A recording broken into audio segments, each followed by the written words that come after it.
Hello, ladies and gentlemen. Welcome back to the channel. I hope your day and your week have been going very well so far.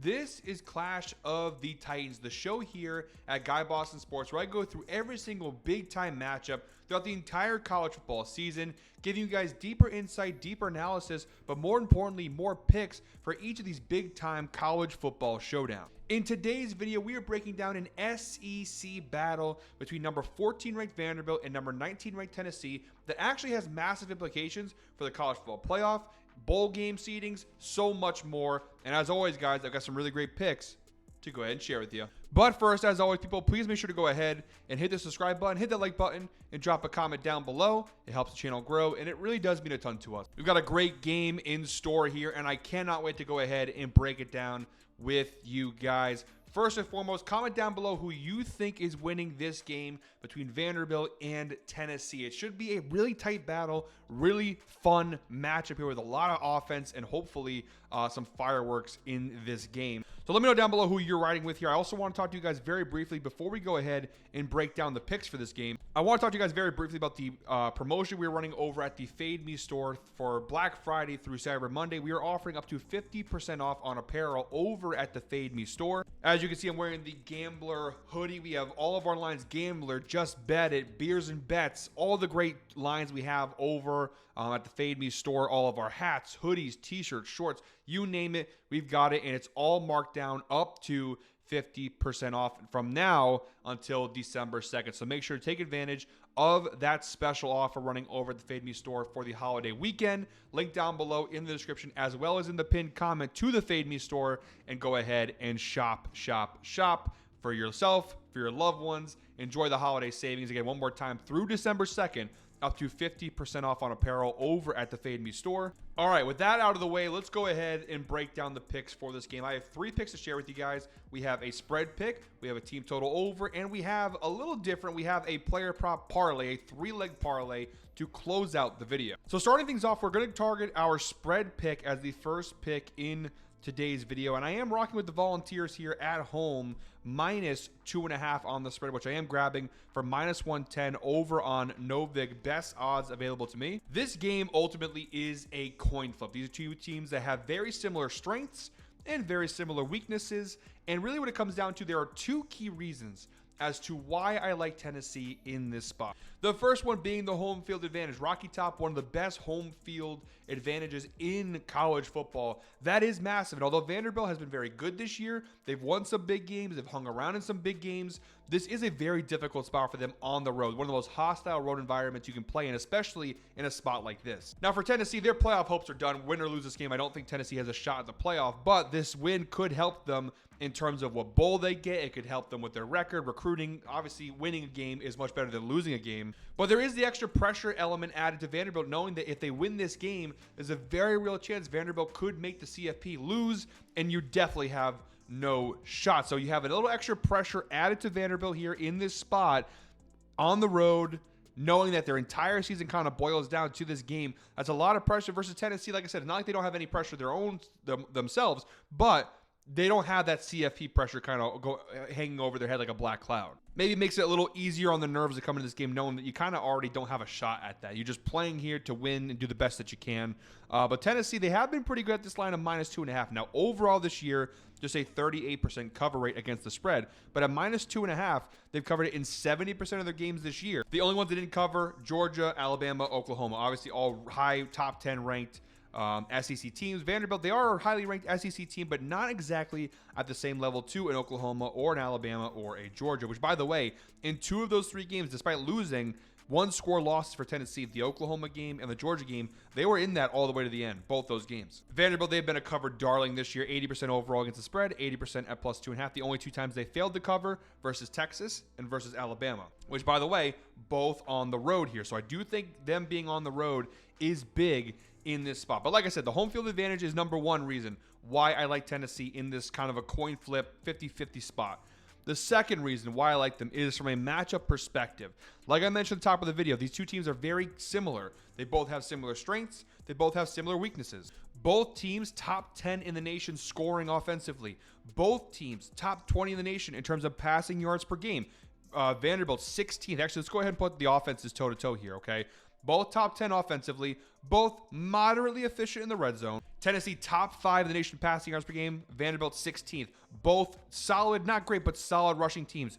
Both top 20 in yards per play. Okay, so a couple different advantages there. Tennessee, they have a better offensive line, but they also turn the ball over more. So you see there's not complete perfection on both sides, but both these teams, the key thing is they have elite passing offenses. And looking at both defenses here for Tennessee and for Vanderbilt, both of them outside the top 100 in terms of passing yards allowed per game. So they're very even. Both of them pretty decent rushing defenses against average rushing teams. They're very much similar in those regards. Both bad pass defense, both elite passing offenses. So very good head-to-head matchups there. Where Tennessee, I think, could pull away and where they have a possible advantage is the fact that this Tennessee pass rush is elite. Top 5 in the nation in sacks per game, top 5 in QB hits per game.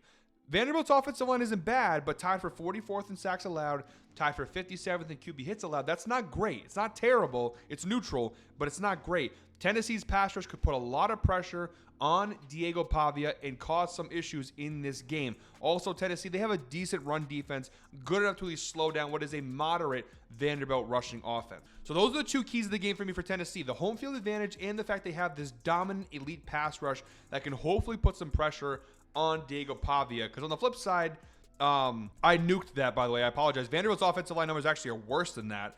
They're tied for 52nd in sacks. That was their defensive numbers. I apologize for the confusion.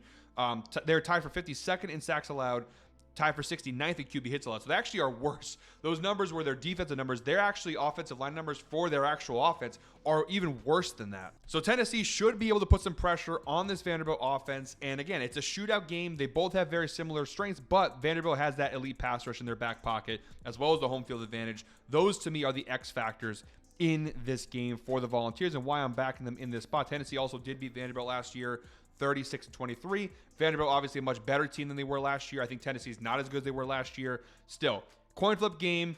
Given the advantage that I've highlighted for you guys, I think Tennessee at -2.5, especially for -110 over on Novig. Not a bad spot to go ahead and tail. And for my second pick in the video, instead of going with the general over, and if you guys have watched my Clash of the Titans videos before, I do like to focus on the team total overs more than necessarily just the general overs.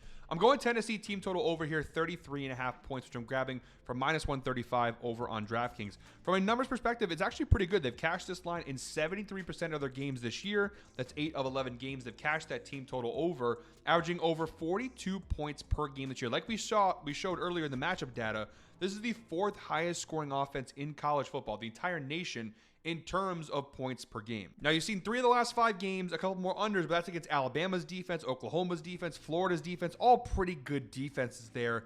Vanderbilt's defense is not necessarily anywhere near that level of Alabama or an Oklahoma. And if you actually look at the last 4 games for Vanderbilt, 2 of the last 4, they actually gave up a healthy amount of points. Auburn scored 38 points. Texas scored 34 points. And like we've already highlighted, given the huge advantage of Tennessee's passing offense against Vanderbilt's weak pass defense, Tennessee with quarterback Joey Aguilar should have no problem moving the ball down the field and scoring against Vanderbilt. They've done it in 73% of the games this year. They obviously did it in the matchup last year against Vanderbilt. I don't see why they can't score 34 points again in this one. Again, we just saw 2 teams in the last 3 weeks do it, or the last month, I should say, do it against Vanderbilt. We saw Auburn and Texas, and I would take Tennessee's offense over both those offenses right now. So I like the spot here for the team total over for the Volunteers. Real quick, guys, before we finish up with our 3-leg player prop parlay to close out our 6th and final Clash of the Titans video of the week, I want to give a shout out to the sponsor of today's video, Outlier. All the data that you guys see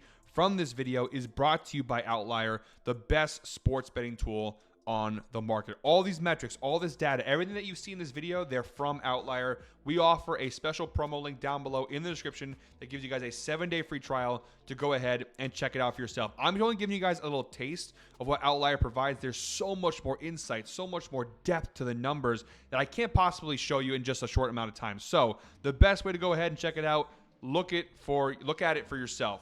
Link down below in the description. 7-day free trial. Check it out. You don't like it, you cancel after 7 days. No cost to you at all. But I promise you guys, it's going to make you a smarter sports bettor and ultimately a better sports better. So make sure to go ahead and check out Outlier. Shout out to them for sponsoring today's video and being a proud sponsor of Guy Boston Sports in general. And finishing up here, we have our 3-leg player prop parlay. We are using DraftKings for this parlay. It's plus 146 at the time of recording over on DraftKings. And we're targeting both the quarterbacks, Joey Aguilar for Tennessee and Diego Pavia for Vanderbilt, and kind of hoping that they both, considering the matchups they have, go off in this game and we see some fireworks in this QB battle.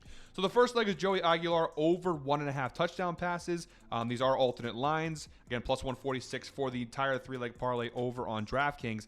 Right off the bat, good matchup. Vanderbilt 112th in the nation, giving up 1.9 touchdown passes per game on average to opposing teams. Joey Aguilar this season, a 55% hit rate on this over. He's cashed it in 6 of 11 games, averaging 2.09 touchdown passes per game this year, and he has at least 1 touchdown pass in every game this season for Tennessee. Looking down below here at the matchup stats, again, previous quarterbacks against Vanderbilt. Cutter Boley, the quarterback for Kentucky, had 2 touchdowns. Ashton Daniels, quarterback for Auburn, he had 2 touchdowns. And Arch Manning for the Texas Longhorns had 3 touchdowns against this Vanderbilt defense. The one in the recent data that didn't do well was Missouri quarterback Bo Pribula.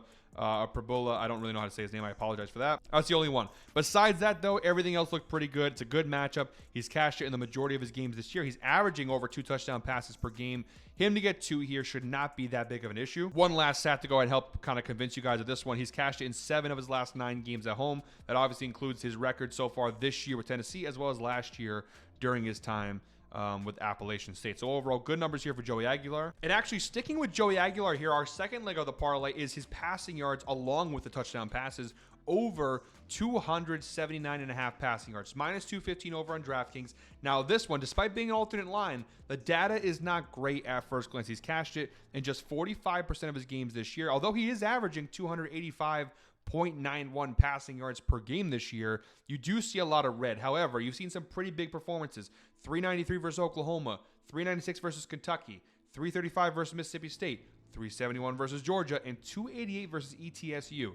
So he has gone over the line in some pretty big spots as well against good competition. The reason the line is so elevated, again, is the matchup here. You do see this year Vanderbilt, we've already kind of covered this multiple times over in this video now, but 113th in the nation, giving up just shy of 250 passing yards per game to opposing teams. Going down below here, the past quarterback performances.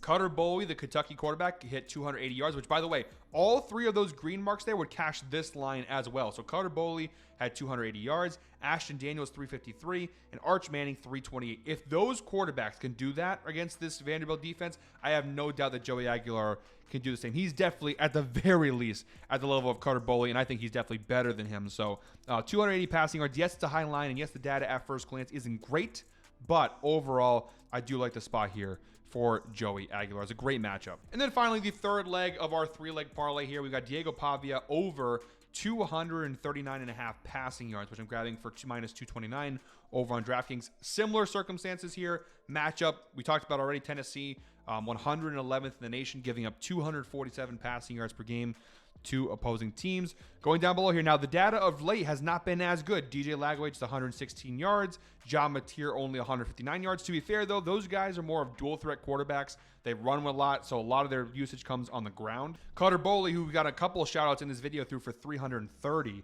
against the Tennessee defense back on October 25th. So it is a good matchup spot here. Diego Pavia, you look at the numbers, overall pretty good for the most part. 6 of 11 games this season, he's cashed the over. It's a 55% hit rate, averaging 265.82 passing yards per game. He's cashed this in 3 straight now, with 365 versus Texas, 377 versus Auburn, and 484 last week versus Kentucky. So really good numbers across the board here for Diego Pavia. It is an alternate line, obviously. But considering the matchup, I like the spot a lot for Diego Pavia. This Tennessee defense, not very good, like we talked about multiple times over against quarterbacks. Pavia being as good as he is, 240 yards. Considering that he's averaging the last 3 games nearly 400 yards per game, I think 240 is not that hard for him to get here in this spot in a must-win situation for Vanderbilt for their CFP chances. So I like Diego Pavia here over 239.5 as the final leg of the parlay. So it's a 3-leg parlay, plus 146 over on DraftKings. And guys, that is it for me today. Thank you very much, as always, for watching. One more time, please make sure to go ahead and hit the subscribe button, hit that like button, and drop a comment down below. We'll be back next time with some more college ball picks. Until then, I hope you're all winners. Let's go ahead and make some money.